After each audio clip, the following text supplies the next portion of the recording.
Okay, I think I've been given the green light to start. So let me say good afternoon to you all who are joining us from the Western Hemisphere, and to all of us, all of those rather joining us from across the Atlantic.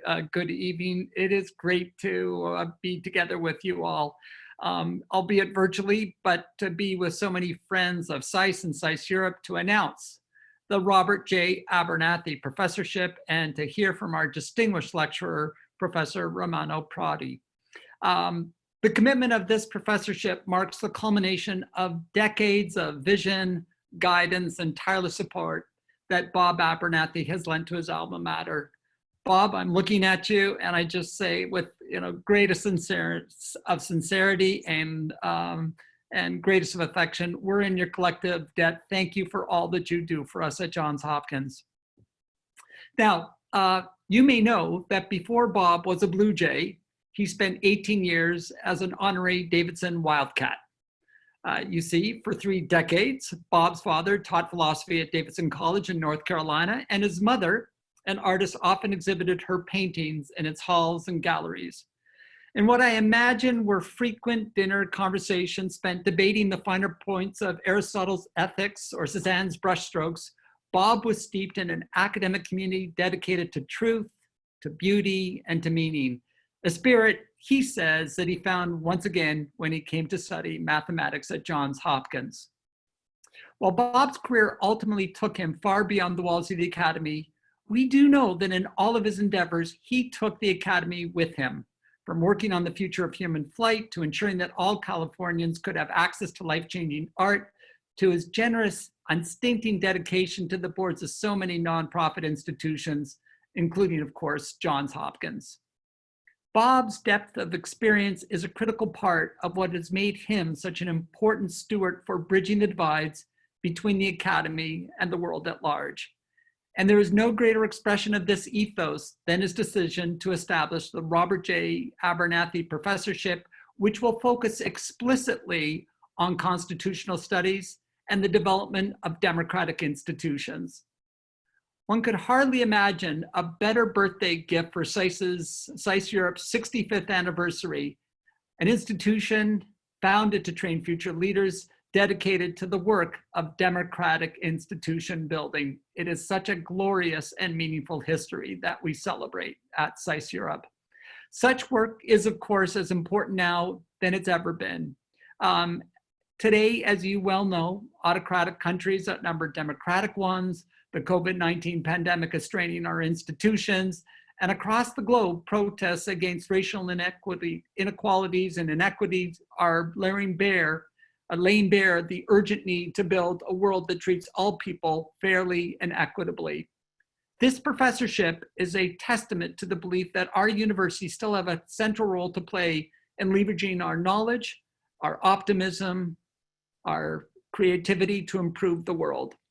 To honor that mission, we're so fortunate to have with us a dear friend of Bob's and of SAIS's, and that, of course, is President Romano Prodi. Known during his long political career as Il Professor, President Prodi has proven himself a master of both the political and academic realms. While in government, he marshaled the rigor of the academy to shape effective policy, while also leading broad coalitions governance, first in Italy, and later among the 27 member nations of the European Union as president of the European Commission. We're truly delighted that he will formally be joining our ranks as the first official Abernethy professor, and to have him here today to share his wisdom and vision as we seek a way forward in this immensely trying and deeply uncertain moment. Bob, thank you once again for this tremendous gift and for the many years of service, of devotion, of affection to our university. We're truly grateful, and we're truly blessed to count you as one of our favored sons. Now, it's my pleasure to introduce our next speaker, the Dean of the School of Advanced International Studies, Eliot Cohen. Eliot, it's just great to be with you in this forum. And again, to all of you in the SAIS community, I just want to tell you, that you are so well served under the very principled, courageous, compassionate and thoughtful leadership of Eliot Cohen. We adore him at the center of the university, and the deans who are working closely with him on a number of different initiatives feel much the same. So Eliot, over to you. Again, thank you for giving me the opportunity to be here today to celebrate this great moment. Ron, that's very, very kind of you. Thank you so much. And perhaps this would be a good moment for you and I to pledge together that one of these days we'll actually get to Bologna together in person rather than celebrating these great occasions over Zoom. And we'll lift a glass of Sangiovese together. I want to echo your tribute to Bob. I had the good fortune of actually getting to know Bob well before I became dean, but particularly since I became dean, to benefit from his wisdom, his hospitality, his generosity, and his passion. And I'm deeply grateful for all those things. Bob, this gift answers, I think, two pressing needs of the moment. One, which is really built into the very nature of SAIS, is the challenge of bridging theory and practice. We've seen of late, more than usual, what happens when you have politics that is not informed by careful and morally informed thought. And sometimes in universities, we see a lot of thought that's not always informed by reflections on what is possible and the art of practice. Your gift is going to enable us to help bridge that. And secondly, as President Daniels said, this chair, with its focus on constitutional freedoms, on democracy, on civil society, on the rule of law and equality under the law, could not come at a better time. And there could be no better inaugural holder of this chair than President Prodi. As President Daniels said, somebody who really embodies that ideal that we believe in, of the thoughtful practitioner, someone who has always been a great friend of SAIS. But President Prodi, I'd like to welcome you really into the family of SAIS. And I say that speaking not just for all my friends and colleagues at SAIS Europe, but for all of us here in the SAIS community. So welcome, congratulations. Again, Bob, thank you so much. And Mike, over to you. Okay, thank you very much, Eliot. When Bob first talked to me about this chair, I immediately recognized he had it all laid out in his mind. He knows the Bologna Center and our comparative advantage. He knows our faculty, and he has a clear vision as to where we can make a major contribution socially. And as was mentioned by President Daniels and Dean Cohen, in this area of democratic development and constitutional studies, which have never been more important than they are today. In fact, Bob has been a most generous donor for SAIS Europe over the years through the George Abernethy Fellowship, which allows for PhD students at Johns Hopkins University to come to Bologna for a year to work on their doctoral dissertations and work with our family. Through his continued support of the Center for Constitutional Studies and Democratic Development, which is a joint venture with the University of Bologna, and having as one of the founding members our honorary council member, Professor De Vercottini, and of course directed by Professor Frosini on my left. Professor Frosini has been leading the CCSTD for over a decade. And also Bob has been very generous in his time and his support in issues related to physical space in Bologna. So this endowment for a new Robert J. Abernethy Professorship is yet another very generous expression of his support for SAIS Europe, and we're so thankful for it. And it gives me a particular satisfaction and joy to know that all the actors that made this possible, this professorship a reality, are with us here tonight. Again, I'd like to thank Bob for his incredible support and leadership over the years and invite him to say a few words. Bob? You're mute.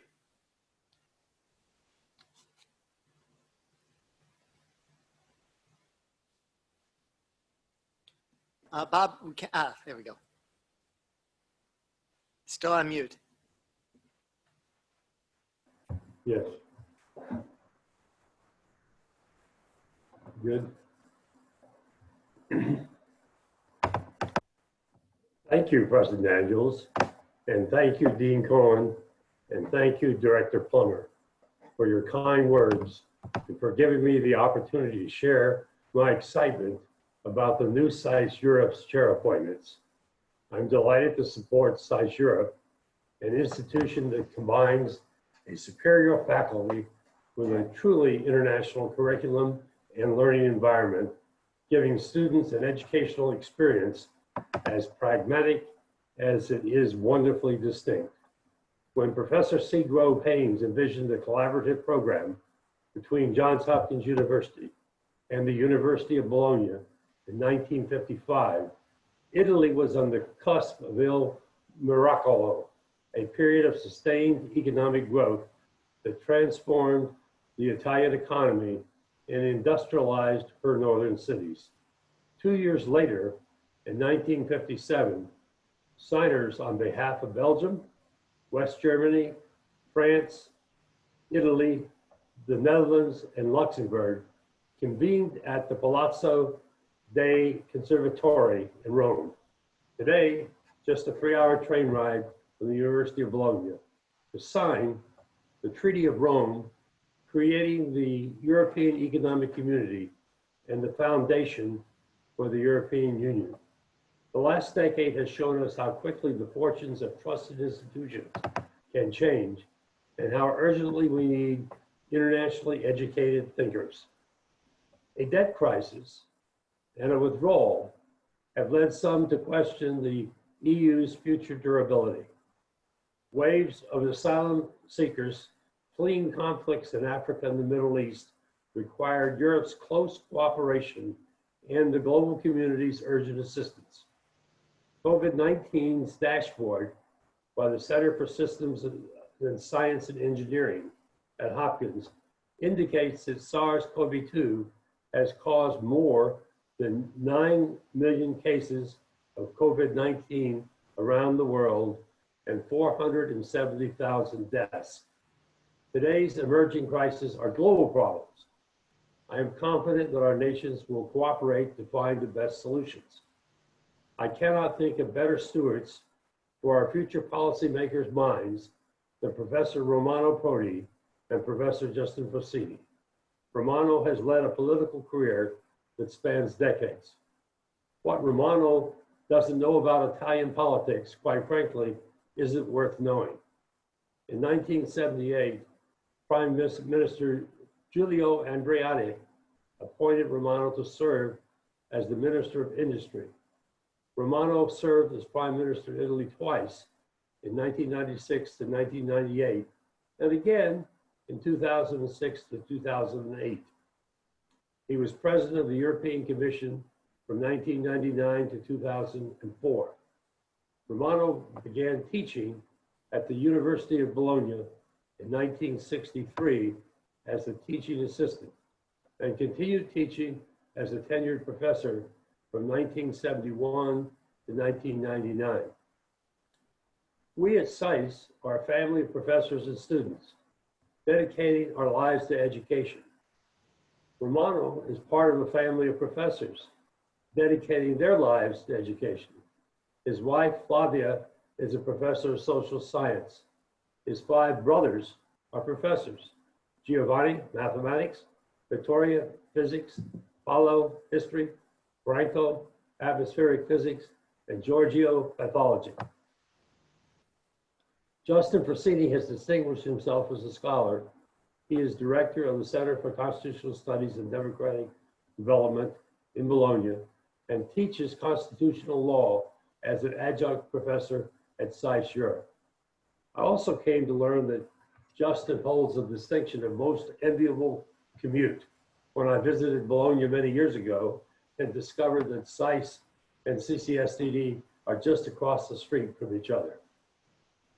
Justin holds an associate professorship at Bocconi University in Milan, where he was awarded the Bocconi University Research Excellence Award in 2013.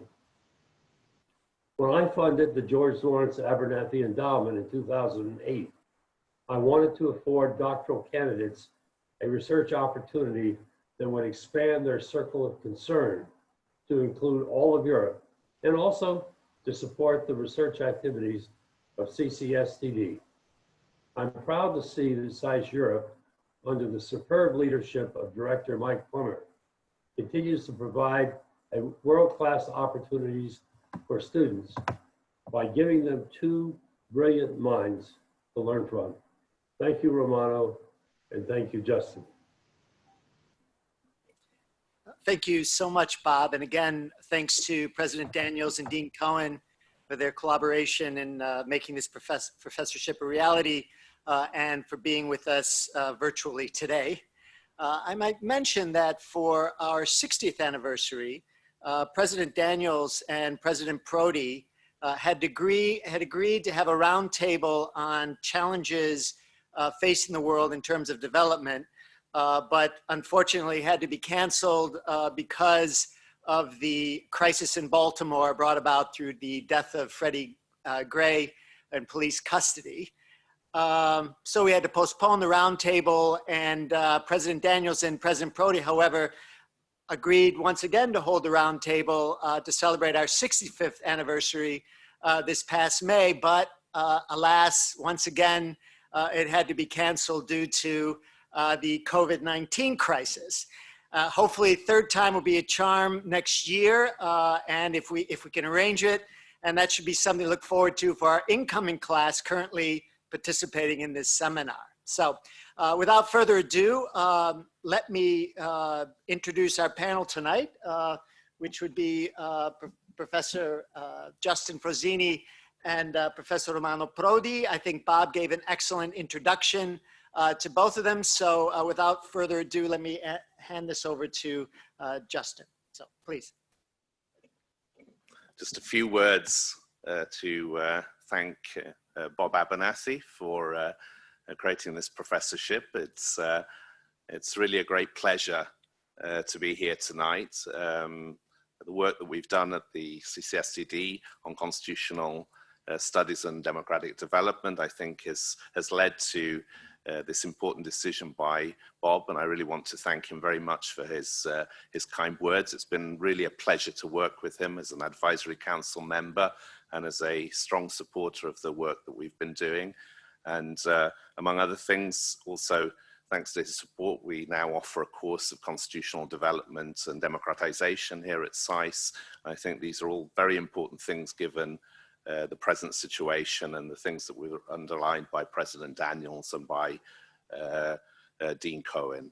I will stop there because I think everyone is here to listen to Professor Prodi and his seminar on the world economics given the pandemic and the effects that COVID-19 has had on world economics.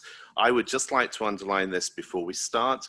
Any questions should come through the Q&A. Professor Prodi will talk for about 25-30 minutes, and then we will open to Q&A. And as I say, if you can also maybe keep the questions quite short so that we can move back and forth between the questions and the answers given by Professor Prodi. And without further ado, I hand the floor to our speaker, Professor Prodi. Thank you. Thank you so much for the honor I had. You know, I am really touched to be here in front of you and in this very solemn occasion, you know. So first of all, I am grateful to Robert, to Bob, who decided to be generous as he always has been. And not only generous, but also really a man that is linking Italy and the United States and has used culture to do this stable link. And so very, very grateful. He was so kind to mention not only myself, but also my family and, you know, to my brother, which I was so linked in my life. Then I have to be grateful to Ronald Daniels, who was so kind to introduce me, and Eliot Cohen, who really were too gentle with me and my curriculum, my CV. Okay, and clearly very happy to be with my Bolognese friends here, you know, with whom we are working really together with a great, you know, and Johns Hopkins in this city is now really a big player, a protagonist of this city, and is a unique case to be here leading and without any obstacle for so many decades. Is my American friend probably they cannot understand how difficult and how important is that, you know. Tonight I've been allotted 25 minutes to talk about pandemic and the economic consequence of it and the political reaction. It's a very challenging moment for me, because this is a strange case from the economic point of view. I studied the whole pandemic to prepare to tonight's speech, and COVID-19 is different. In the whole pandemic, we had, first of all, a lot of casualties in the working age people. Here is hitting mainly old people, and in the old pandemic, all the historians agree that the result was a decrease of the difference in income. Let's say in the medieval pandemic, 1/3 of the working population was hit, and so the supply of labor decreased immediately.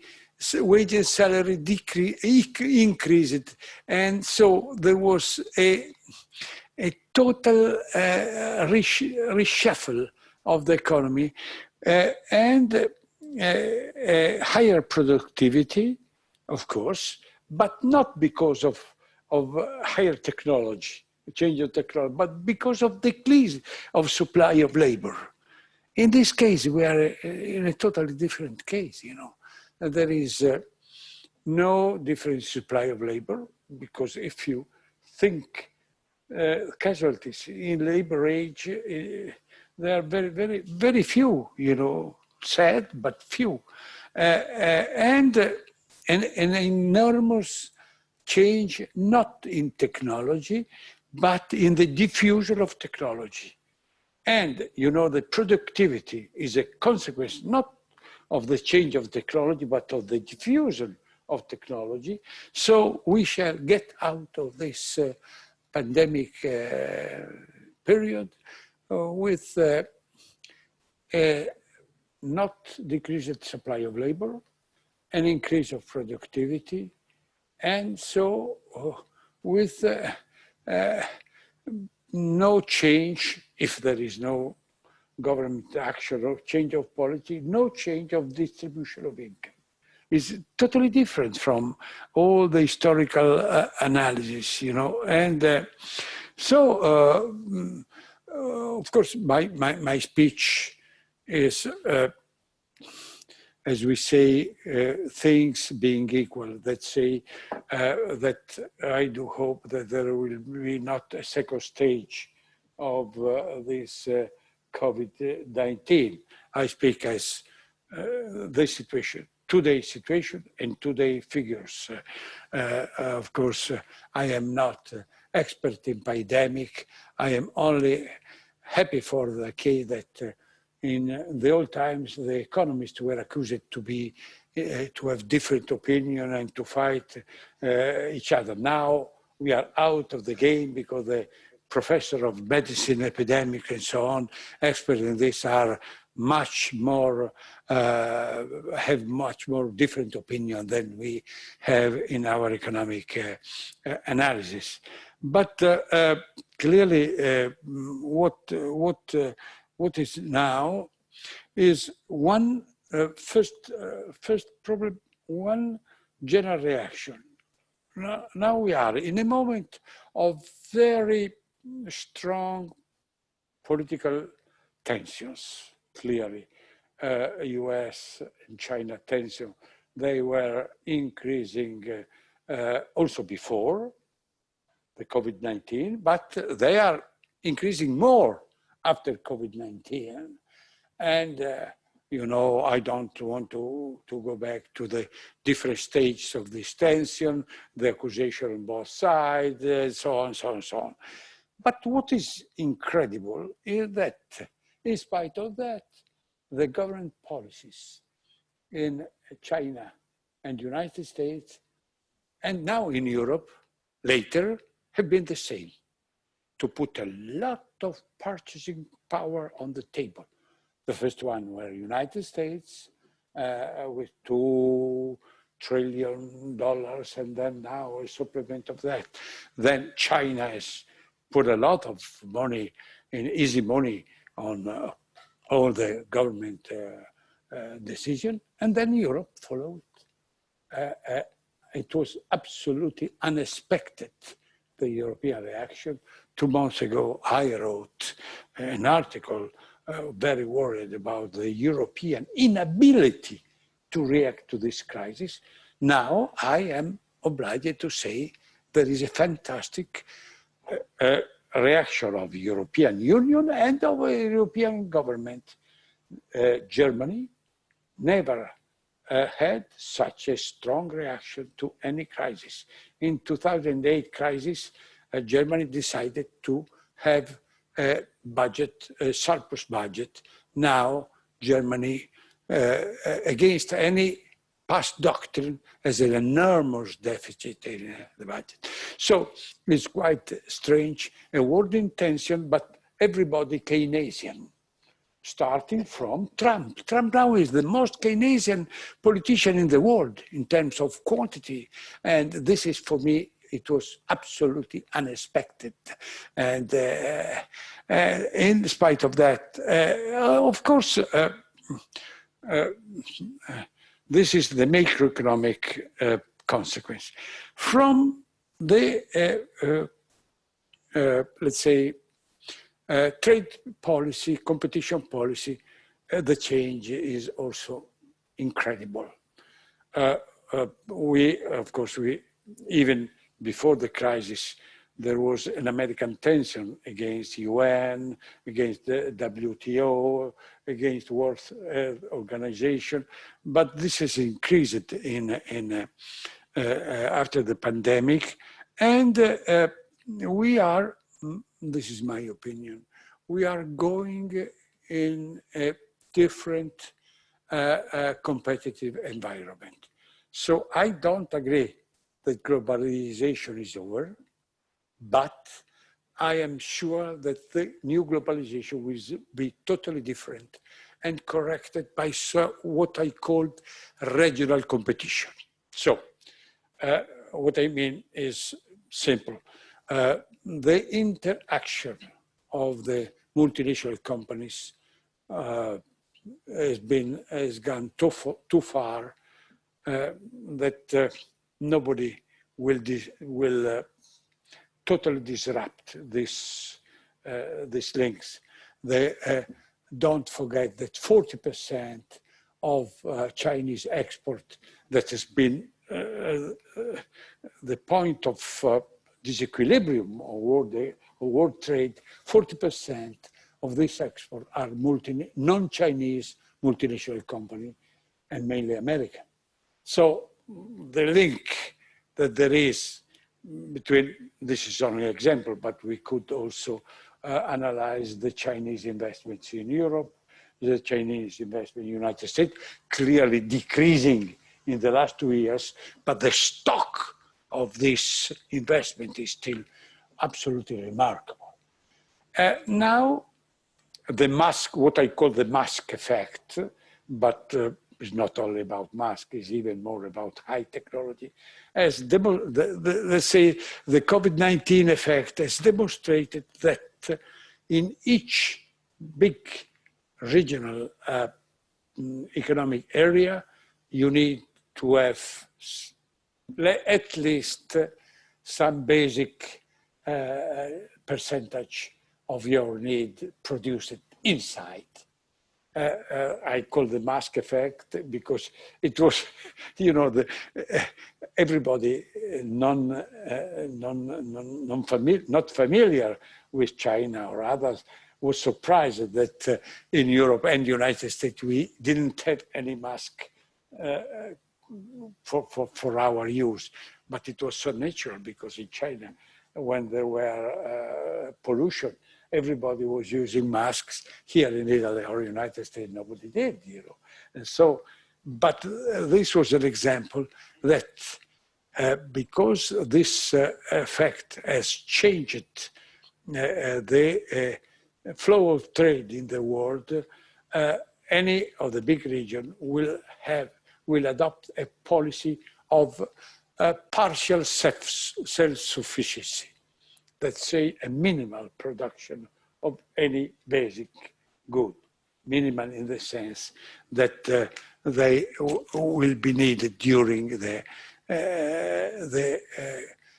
non-exceptional case. This was a very exceptional case, but it's been very, very, very interesting.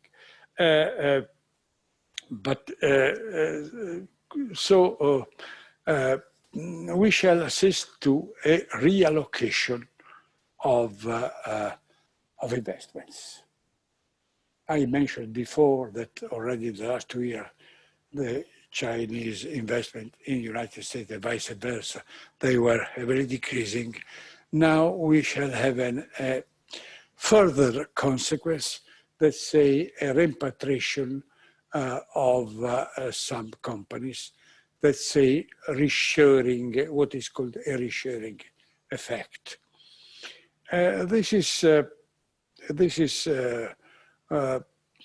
complicated, especially in the European countries, because we live in a continent with very different level of wage of salaries and very different level of technology.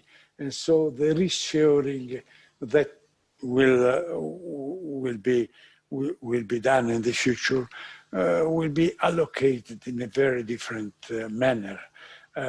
Low wage, low labor cost sectors will go in former East European countries.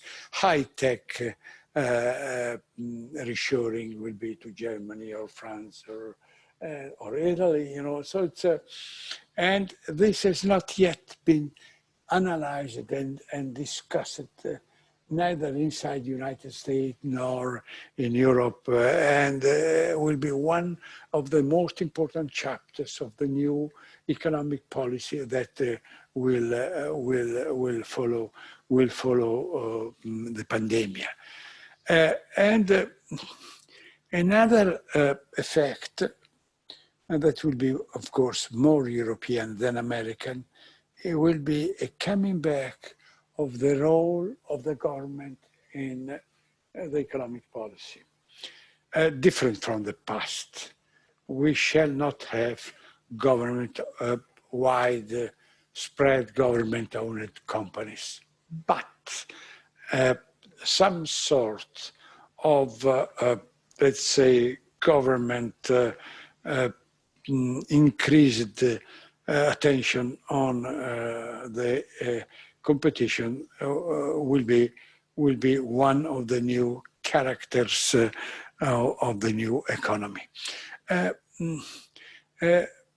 Something that has already been what I call French policy, in which we have no government companies, but a minority interest of the government in the main national companies, in order to guarantee that there will be some sort of connection between the country and the company in case, as the French say, in case. And, you know, this has been, will be common in Italy in the future, because the huge supply of money to the ailing companies now in few of them, a minority share will be kept. It is also a case discussed in Germany.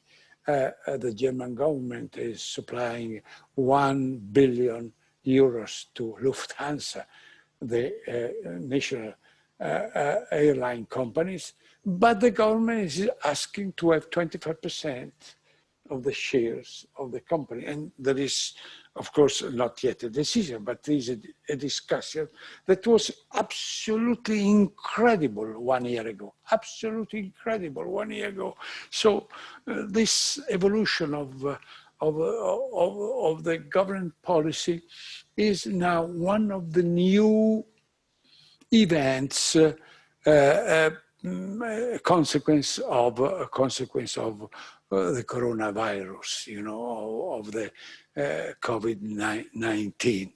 So the changes are very important. But you know, the big challenge will be consequence of the new regional policy.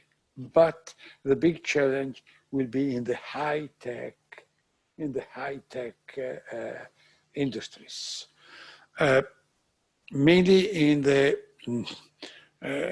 big new players of the connectivity sectors. You know, that is all the information companies and let's say distance sale companies, and in this is totally asymmetric in the world. Well, first of all, if you read the supplement of yesterday, the day before yesterday, of Financial Times, you have this idea of big losers and big winners of the change of competition. And in the list of the winners, you have Google, Apple, Alibaba, Amazon, Tencent, and you will have also the new 5G companies. All this new technology linked to the enormous increase of the instrument that we are using now, you know, and but so important to change totally the structure of the world economy. And while in all other cases, I think that Europe, US, and China will be, I don't say equally competitors, but let's say with a good chance of competing together. If you take instrument industry or car industry, the role of the three competitors is I don't say equal, but is comparable. In this new gaining industries, there is an enormous difference between China and the United States and Europe. If we take the first 20 companies linked to connectivity, I don't know how to call it, we have only one European company, 19. So this is a challenge between the United States and China, and will be the great challenge, much more important than trade, than the simple figures about trade, because this is really the primacy of the new technology, because this is a technology that is important for economy, for military purpose, for even scientific, let's say, space. And so such a pervasive change, and in this Europe is backward. And of course, my question mark is because of the new pervasive role of big data that are so linked to this new technology, will European economy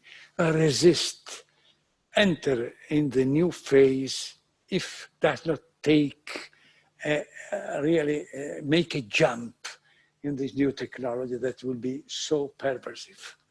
I have no answer. I have no answer because I think that that will be difficult to do that because I see how is increasing month by month the importance of big data, even for the most simple companies, you know, how they run, let's say, how they run, the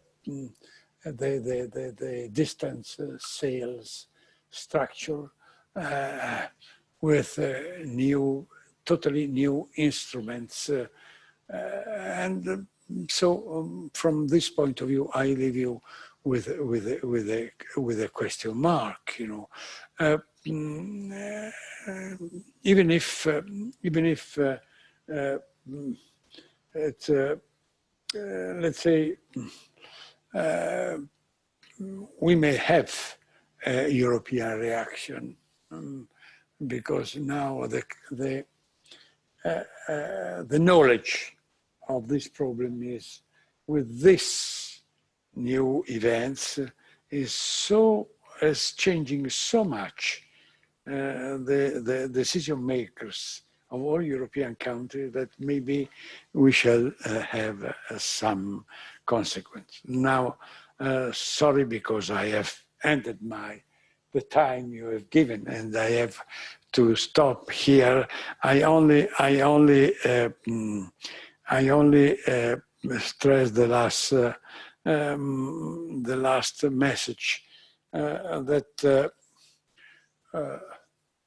we live in a contradiction, that we need more and more some global control of the unforeseen events. We should need a much more efficient World Health Organization. We should need a much more powerful World Trade Organization. And we live in a contradiction because this organization are not accused to be too weak and so to be helped to grow, but they are accused to exist. And so we have to be very, very careful because I thought that the Spanish flu was the last pandemic of the world, and I was absolutely wrong. And so we are not sure that this is last unforeseen event of the world.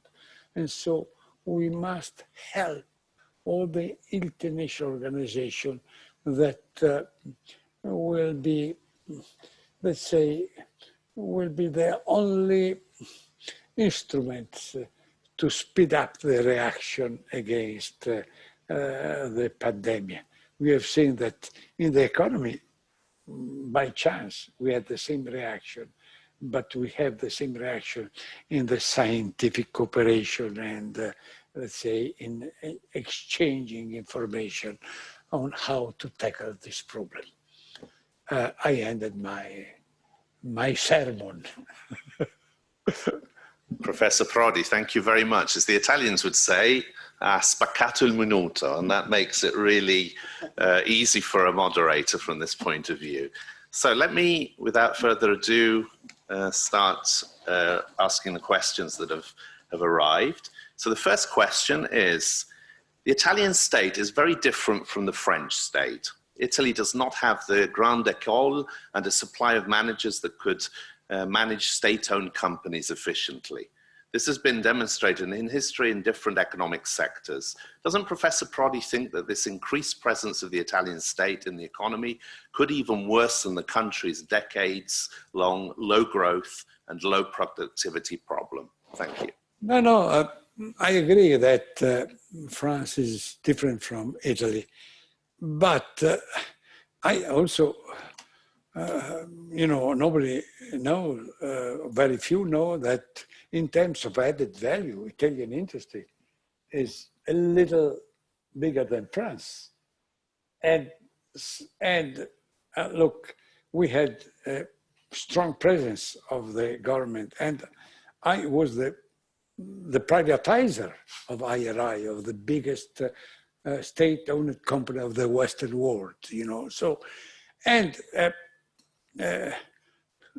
few decades later, I have to understand that, you know, this privatization was not so successful, you know, and in terms of national interests, many of these companies have been immediately sold abroad by people who owned, who purchased them, you know.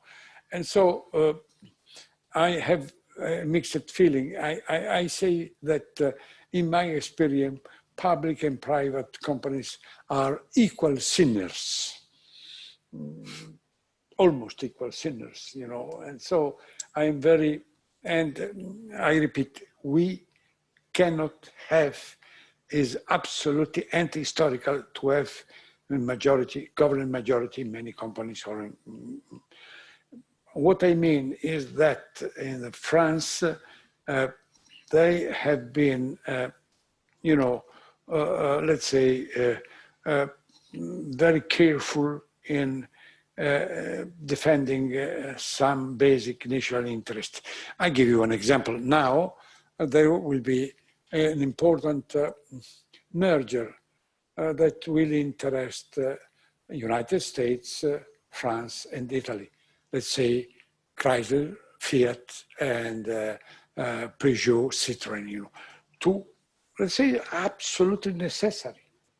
But in this merger, all the shareholders will be private, except France, in which France will have a small, and they don't, and the French government is very careful to use it to defend French interests in terms of employment, in terms of that.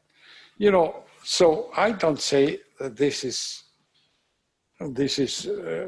the right decision, you know, this is the right settlement. I only say that this instrument of defending some basic national interest will be more spread in the future than in the past. This is what I think, you know, more Keynesian policy and more government attention to the new competition. So we have a question from Davide Tabarelli. Is Germany taking leadership in Europe, and will it help the Union? And as a moderator, if I may abuse of my position, can I add to this? What are your thoughts about last Friday's European Council meeting? Because most people have been commenting that nothing happened and everything has been postponed. But in your column on Sunday in the Messaggero, I think you expressed a slightly different position. Look, more optimistic in a I way. wrote that nothing, because nothing happened, is a great revolution. Mm. No, really. Yeah. Look, we had Europe in disarray, you know, no solidarity, no problem. Then, after Germany and France decided to have a more, let's say, solidarity in Europe, let's say, opening to help countries in difficulties, a total change. This was only a proposal. And the European Council did not object. And so there was no decision, but the revolution was done, and no decision on the revolution is a revolution, you know. And of course, the concrete decision will be taken in the next meeting, but the German Chancellor was so adamant in changing the view that, and Germany will have the chair of the European semester, the chair of the council, you know, and so I don't see that major change will happen. So you could ask why Germany changed it. This is my deep question, you know, because in the previous crisis was a totally different policy. And I have a very clear opinion that Germany, that is by far the leading country in European economy, they understood that in the new competition, even, you know, I think, thinking to the regional competition, if you are not in a strong region, sure, you don't have any say in the new world competition. This is what I think was the basic intelligent change. And of course, she challenged many German opinion makers. But in my opinion, she was a really stateswoman, thinking to the future and not to the present. You know, and I think that the new German leadership in Europe will help to have a European policy, not a German policy, but a European policy. This is I am maybe too optimist, but I was so severe till 2 months ago that I am happy to have changed my mind. So we have a question from Lorenzo Marchetti, who is one of our current students and is not asking a question from DC, but just down the road in Imola.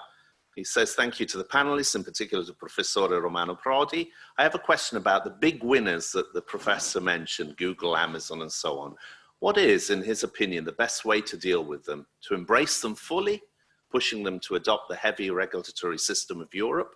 Or should the EU really push investing in creating an environment in which companies such as those ones can grow and then compete? Look, I have no difficult to say, you know, because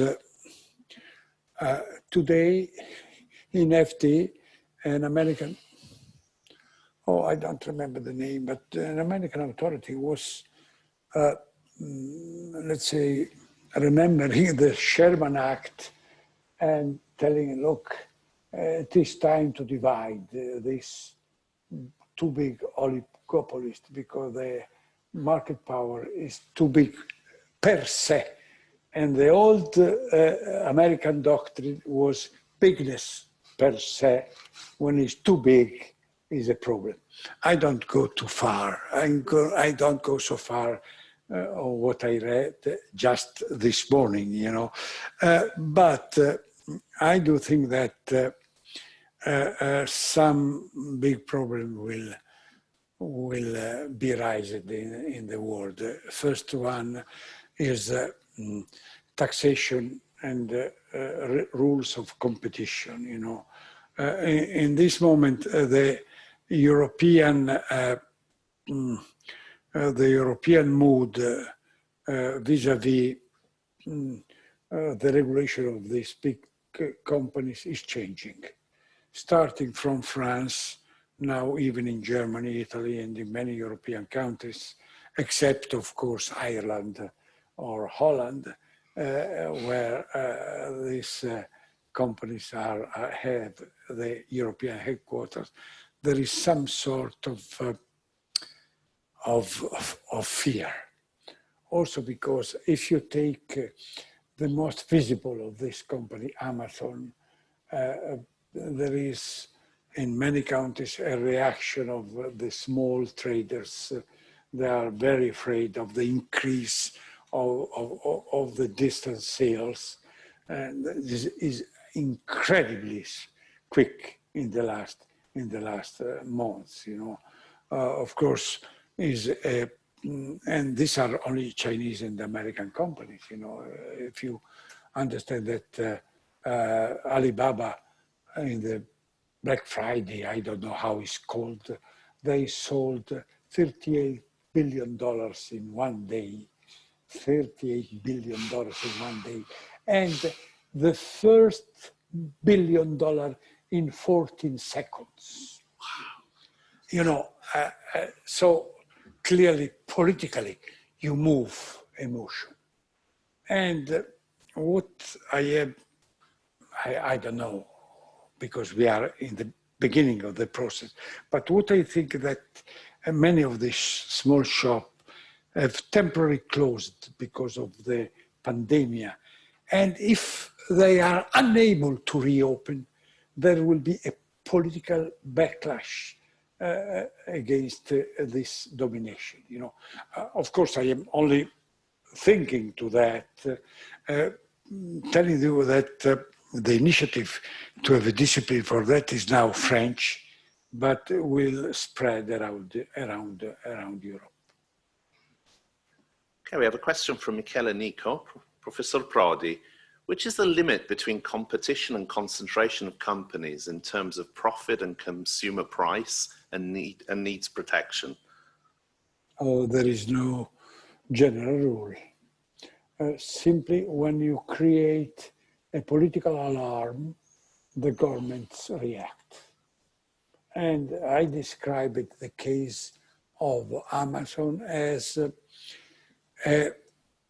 let's say, a political alarm in the beginning, you know. I don't know if will spread and will be commonly spread. Also because, you know, the advantage, you know, in terms of welfare, the new telephones and the sale in distance, they are a progress in the world, you know. I do remember that 2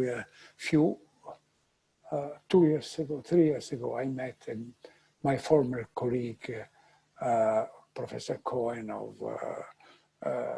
let's say, California University, you know, of Berkeley, in which we studied anti-monopoly when we were young, let's say 5 centuries ago. And I asked him, you know, remember that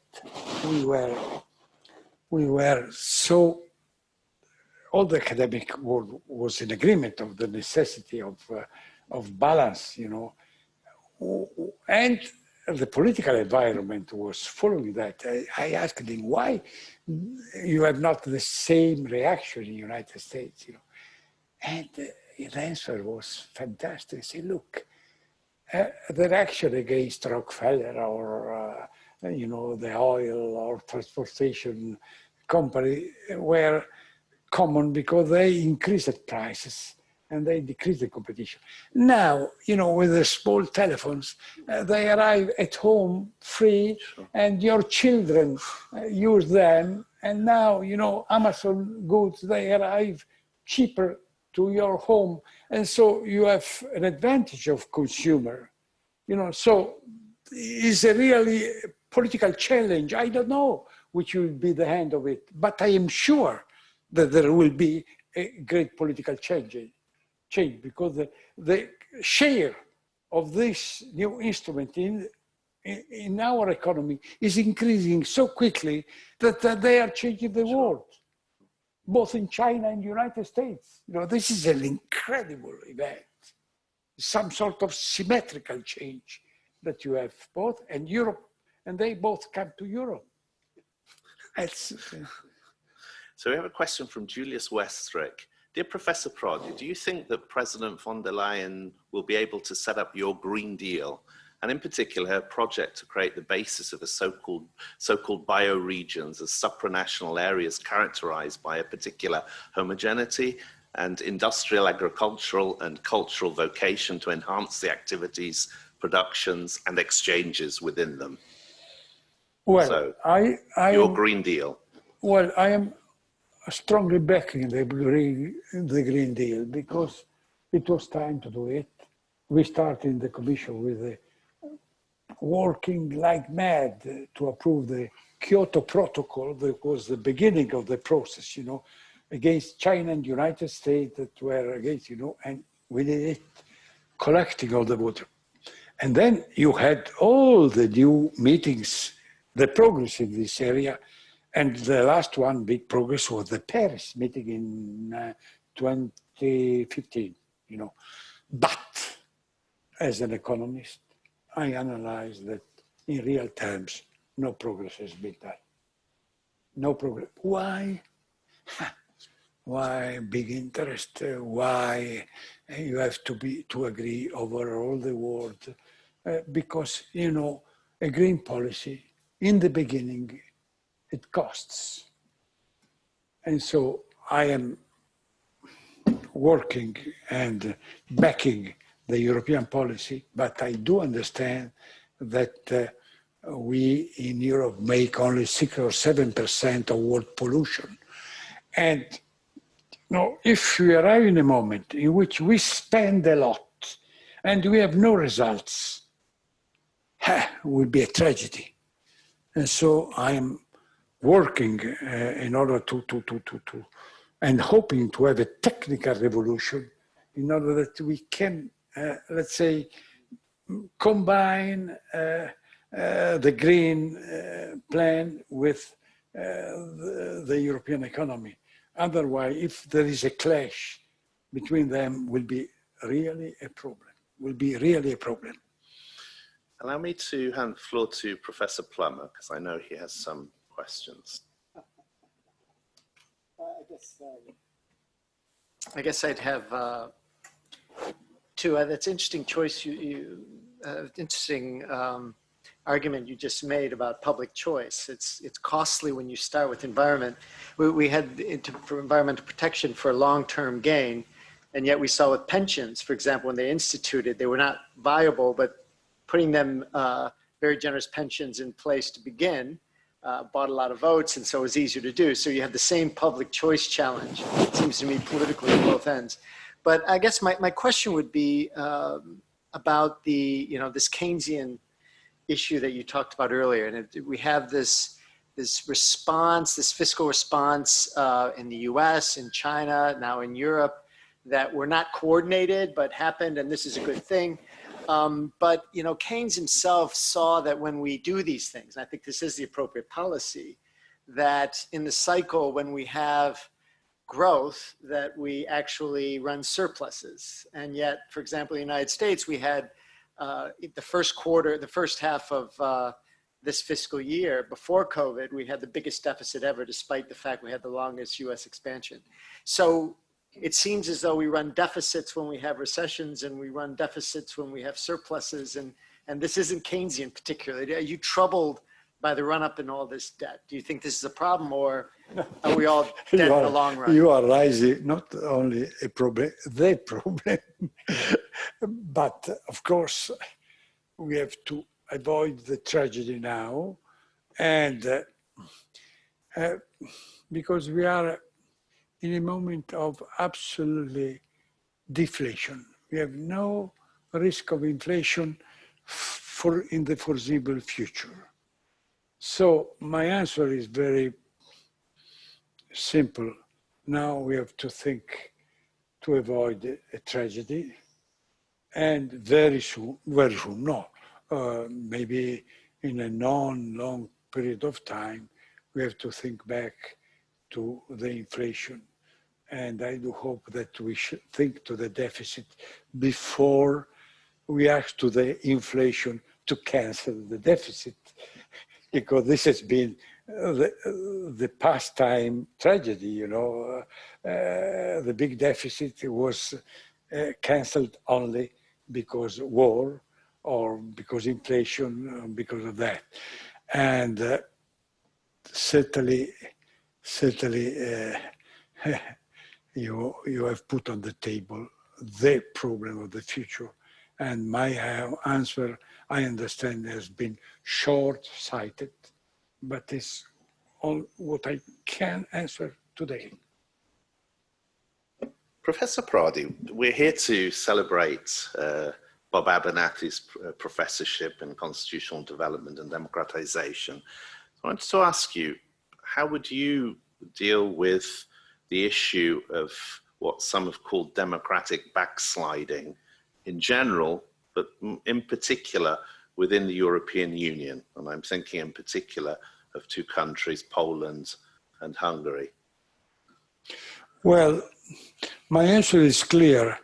The chair sponsored by Robert is opportune, very, very opportune, because in the last 4 years, I have analyzed an increase of delegation to authority everywhere in the world, starting from Philippines and going to United States. I don't talk about danger for total democracy everywhere in the world. I simply tell is incredible. And look, politically, is the challenge of today. If you ask me when, look, first of all, I don't need to list the countries, Philippines, India, China, Russia, Turkey, Poland, Hungary, and Brazil. Now even in Australia you have a desire of authority. So I don't need to make the list. I try to understand in any event you give a moment. The discovery of America was 1492. When this was, in my opinion, was the 19th Congress of the Chinese Communist Party. A symbol, not only,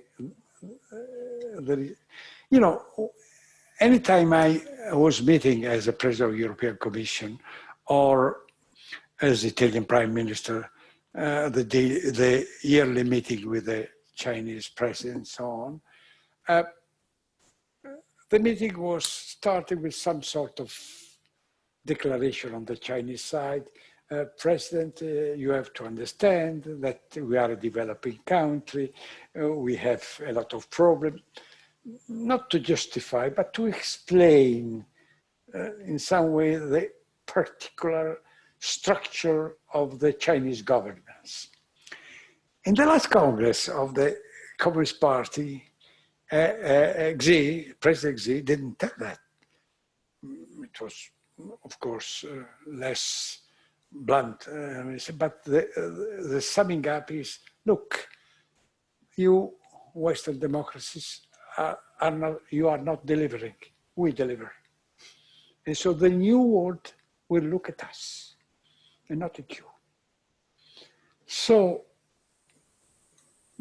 is a real challenge also to the governance, very interesting because it is true that we had a change in the government structure of many, many countries.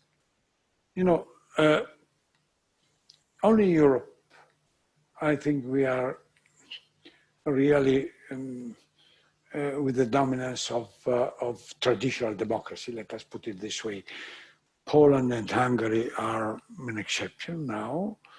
And even in the last Council, European Council, let's say they were very prudent in challenging the European demand, maybe also for economic interests, but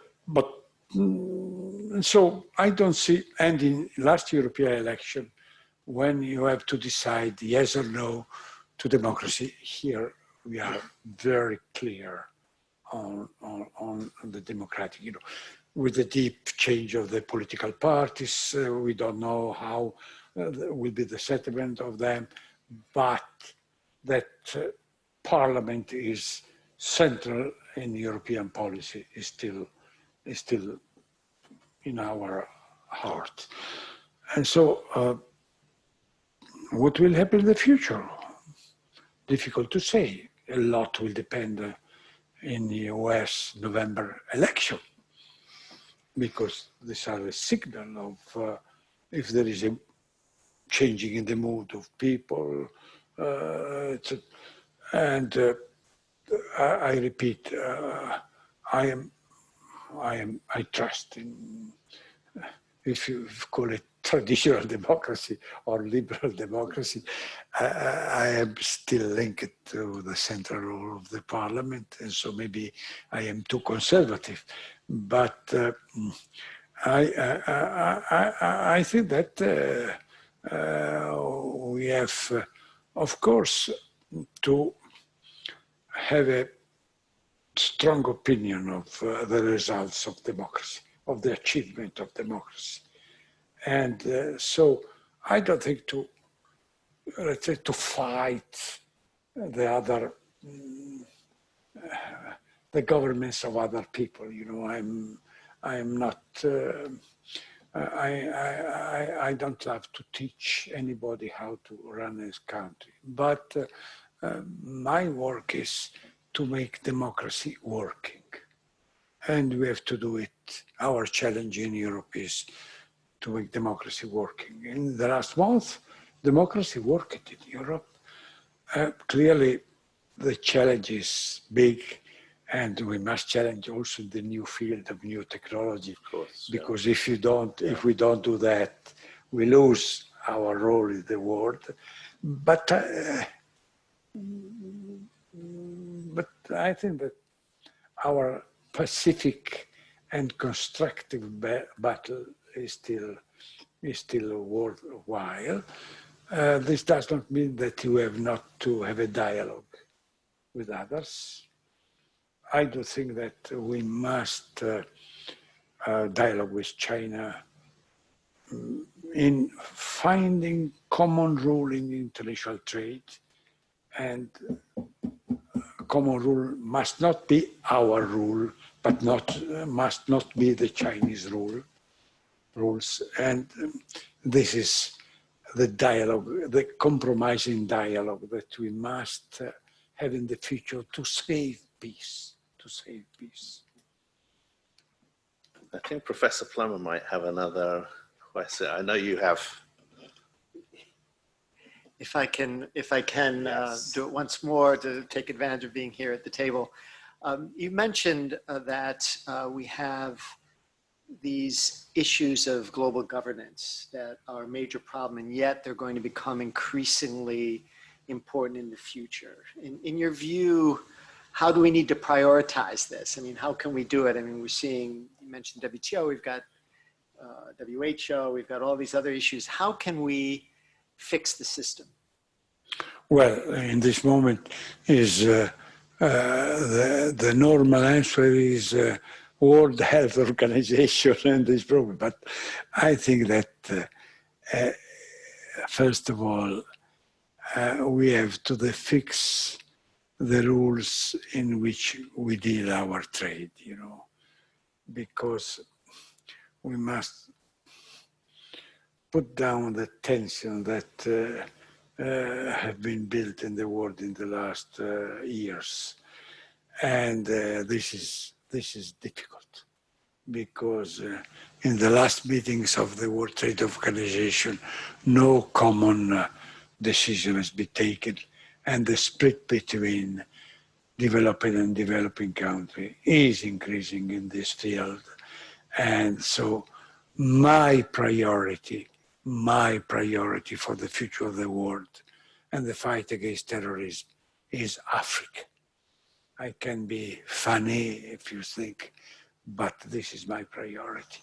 If we have Africa and part of Asia also, you know, but if you have this part of the world that is absolutely out of any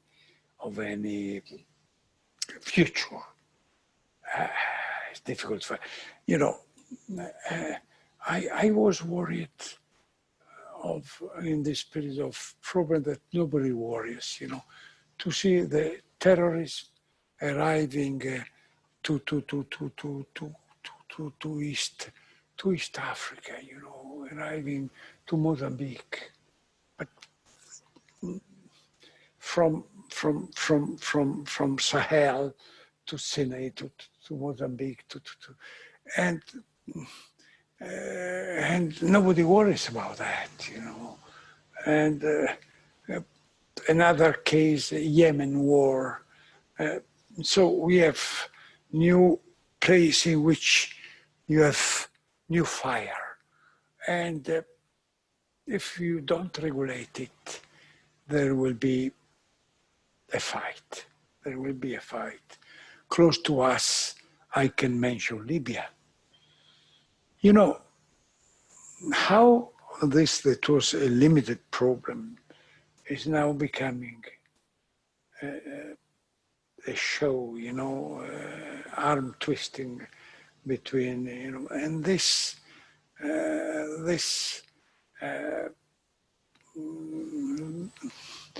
split, you know, this split is the major danger we have in front of us. Of course, I am not thinking to a war between China and the United States, you know, everybody is worried about that, you know. I am just thinking to the hidden problems that are becoming an explosion in the future if we don't control them. Allow me one last question, which I think can be a tribute again to the professorship that we're celebrating. In the column that I mentioned that you wrote on Sunday, you talked about the fact that in the European Union, one of the things that frustrates you is the slow decision-making process.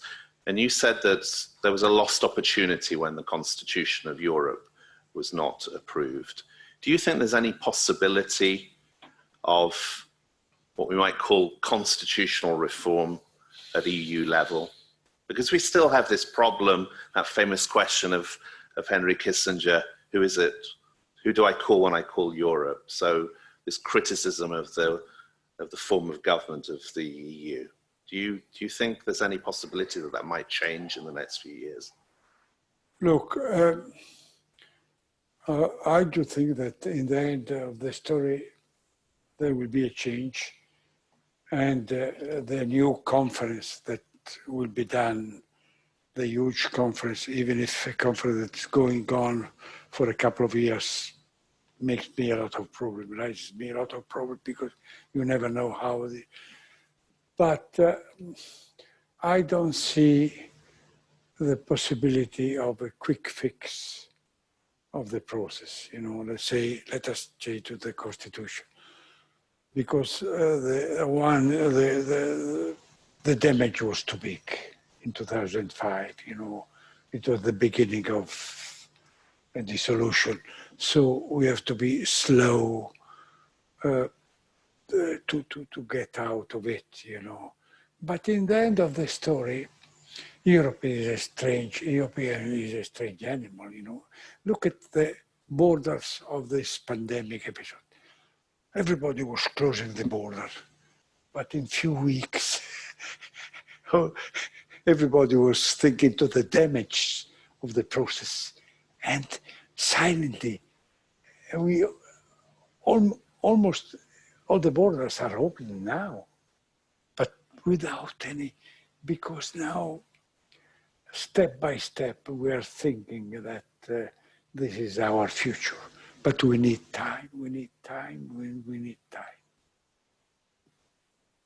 Professor Prodi, thank you very much, and I'll hand over to Professor Plummer to wrap up. Thank you very much. Just wanted to, first of all, thank you, Professor Prodi, for a very interesting presentation, I thought, in sort of looking at the world beyond COVID-19 as being something that's affecting a trend going forward in ways that perhaps we should have anticipated, but we didn't, and perhaps in handling risks better in the future, we'll be able to anticipate them better. However, these are very interesting times, and you were able to cover a tremendous amount of ground. Too interesting. Yeah. Yeah, great deal of ground. So thanks very much, and thank you, Bob, once again for this wonderful professorship, and for everyone tuning in. So why don't we conclude here? So have a good evening. Thank you, Robert. Thank you, Bob.